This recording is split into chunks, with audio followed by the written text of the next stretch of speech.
So you suspect maybe that you're dealing with depression. You went on Google, you did your search, you found a list of symptoms, checked off a few, and indications suggest that maybe you're dealing with a mental illness or you're struggling with a mental illness. Or maybe you've been dealing with a mental illness for quite some time, but you're not quite ready to talk about it. What do? How do you bridge that gap between being afraid to talk about it and actually talking about it? In this video, we're going to identify 3 important reasons why you need to talk about it. And these 3 reasons, I hope, will give you the momentum you need to take that next big step to open up and talk. But first, hello, Jamie Dukes here, and welcome to Deep Well Motivation, where we share knowledge, perspectives, and actions to help motivate you to be the best you can be in your mental health. If you'd like to join us on our wellness journey, we upload 1 to 2 videos per week. So go ahead and hit that like button, subscribe, and click the notification button so you don't miss a single upload. On this channel, there is hope always.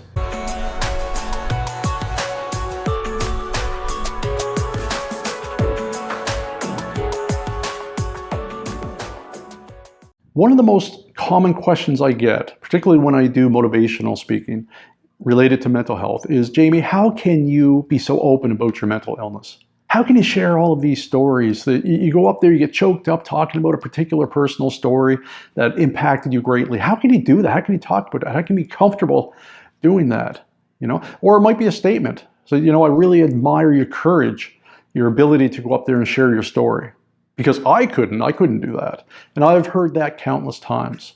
And I'm telling you right now, if you're in that place where you can't talk about your illness, that means you're still oppressed in your illness. Okay, that means that your illness still has control over you. But that's not me being critical of your situation, because I'm not bulletproof. I did not get diagnosed and then run into the doctor's office, pounding my chest and saying that, yeah, I am going to speak to the world about my illness. I'm going to tell you right now, what I'm doing now, sitting here recording YouTube videos on mental wellness, isn't just something that happened overnight. My journey from when I was clinically diagnosed with depression back about 10 years ago to doing what I'm doing now, sitting in front of a camera, talking to you about, giving you some motivation to help with your mental wellness, mental health, that was a long, long road, okay? And it wasn't an easy road. And I'm going to tell you right now, there's nothing special about me. I'm no more courageous than anybody else. In fact, when I was diagnosed 10 years ago, it took me 5 years to start talking about it. Yes, my wife knew, but other than her and maybe a select couple of friends, nobody knew about it. Not even my kids. Not even my in-laws. Okay, they knew I wasn't quite right. They knew I was not myself at most times. But nobody knew that I was struggling with depression.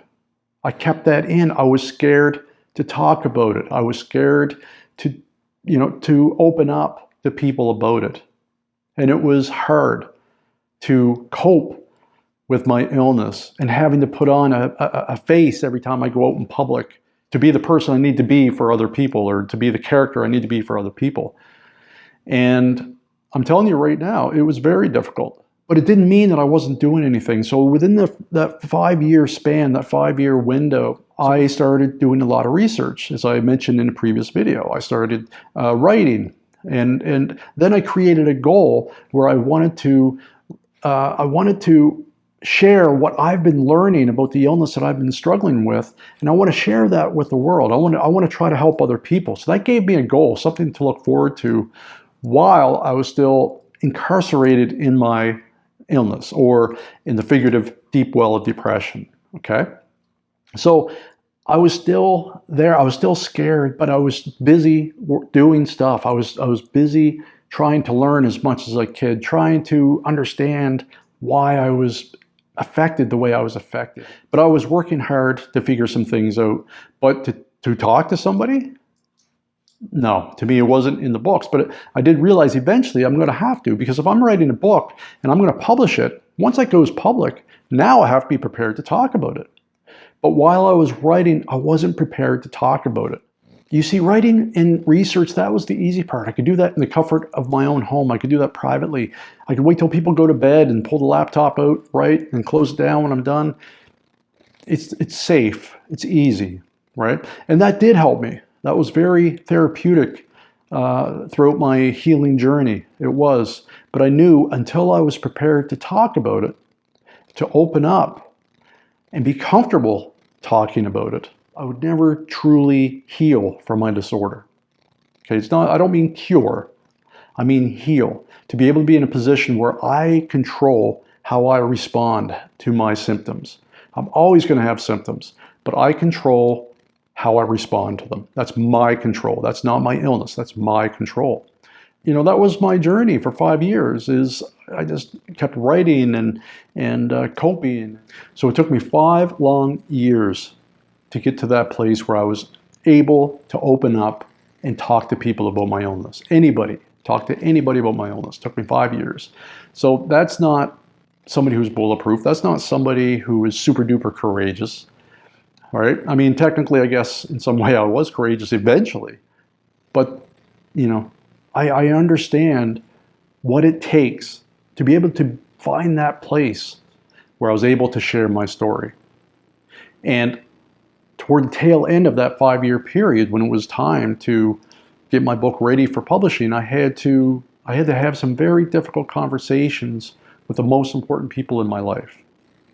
Firstly, my kids. My kids did not know that I was struggling with depression. Now, they did know that I was struggling, that I was, I wasn't myself, but they didn't know what it was. And I remember that night where it was time to bring everybody together. So we got together in the kitchen, had a family meeting, talked about a few things, and finally got to the place where I was ready to open up. If you want to talk about being petrified, I was absolutely petrified in that moment. Okay, I was scared to death, but they needed to hear it. I had to be honest with them. And I told them, I said, listen, I have some difficult things that I have to tell you, but I'm okay. I'm okay, but I need you to understand what I'm dealing with. And I could barely get the words out of my mouth before I broke down in front of them. Okay, I'm a grown man, and I'm crying right in front of them. And I told them, I said, it's okay. Like, I want you to see what it is that, that's affecting me, that's bothering me. And, I got through it. It was extremely hard. And I got through it and I opened up to them. And at the end of it, I got hugs from the kids. And in that moment, I realized, they're there for me. And they've always been there for me. I really depended on them to get through some of the most difficult challenges, most difficult times of my illness. Okay? But that was extraordinarily difficult. But I'm telling you right now, when I did it, a huge weight lifted off my shoulders. So another thing I had to do was I had to reconcile my relationship with my sister. Now, we didn't have a bad relationship per se, but throughout my struggles, I wasn't the brother that she deserved. I wasn't there for her the way I should have been there for her. And for that, I wrote her a letter and apologized and explained everything about my mental illness. And her being a nurse, I mean, it was super.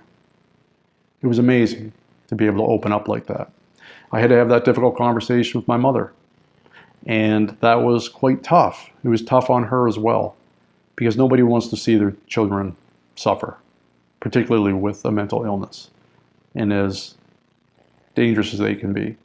Nobody wants that. And finally, I had to open up to my in-laws. Right? We got together Christmas Eve. I'll never forget it.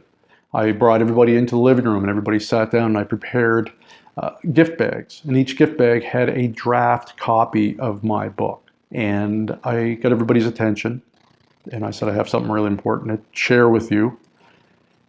And I opened up. And when I opened up, again, got super emotional. It was so difficult. It was so hard. But I did it. And I got through it. And the support from that family was incredible. It's almost like it made us stronger together. The support I got was unreal. And I felt empowered. I didn't feel weak. I felt empowered. And in all of those experiences, I was petrified. I was scared. I was uncomfortable talking about it. Why? Because people might think differently of me, because they might look down at me. And I'm here to tell you that that is so not the case. That's not what happens. All of that stuff that I was telling myself in my head. Remember what I said before in previous videos. Sometimes the worst person you can listen to is yourself. And in this situation, 100%. So all I can say after sharing all of this is that if you find yourself in that place where you feel you really need to talk to somebody, you really need to open up about your own struggles because you just can't handle the weight of it all on your own anymore. You need help. You need support. Well, recognize that it's okay to be afraid. It's okay to be scared. Nobody wants to feel vulnerable, and it's okay to feel vulnerable when you're opening up about your mental illness. All of that's okay. The stuff that we're afraid of, none of that materializes. Instead, amazing things will happen. Number one, you're going to feel free. You're going to feel liberated. It's not going to cure anything, but it's going to give you that extra step, that extra momentum you need to start your healing process. It's going to make you look for that light in your own deep well of depression, so to speak. Okay, it's going to pull your head out of the water. You're no longer going to feel defeated. You're going to feel hopeful. That is number one. Number two, your network of support is going to grow stronger. And that is going to provide you tremendous leverage in your healing. And third, you are going to empower other people. You are going to be the vessel of inspiration for other people who may be suffering in this disorder. And it's an amazing feeling when you can connect with somebody, when you can look at them in the eye, and you can tell them there is hope in this. There is hope for me, there is hope for you, and together we are going to heal. Thank you for watching, and I do hope you were able to take something away from my message. I do want to mention that much of the content on my channel is inspired by my self-help book entitled A Deep Well Perspective for Healing in Depression, introducing 7 action steps to overcoming depressive symptoms. It is available on Amazon, and I've provided a link to my book in the description box below. Check it out. And remember, on this channel, there is hope always.